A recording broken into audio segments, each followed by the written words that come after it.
नमस्कार, मी जगदीश देशमुख. जय महाराष्ट्रमध्ये आपल्या सगळ्यांचं स्वागत. सुनेत्रा पवारांच्या नावाची शिफारस करण्यात आलेली आहे. उपमुख्यमंत्री पदासाठी ही शिफारस केली गेली आहे.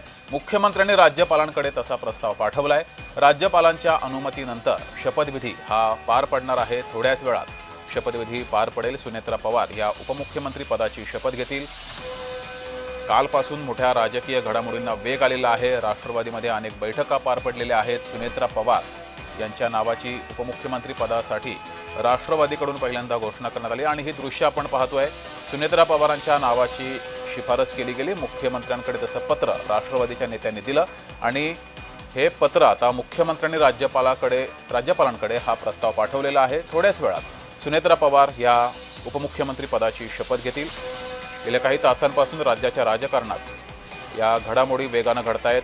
अजित पवार यांच्या निधनानंतर 3 दिवसानंतर या राजकीय घडामोडी घडायला सुरुवात झाली आहे. उपमुख्यमंत्री पदासाठी राष्ट्रवादीकडून सुनेत्रा पवार यांच्या नावाची शिफारस झाली आणि त्यानंतर अनेक बैठका या राष्ट्रवादीमध्ये सुरू झाल्या. सुनेत्रा पवार यांची गटनेतेपदी निवड झाली. आता थोड्याच वेळात ते उपमुख्यमंत्री पदाची शपथ घेतील.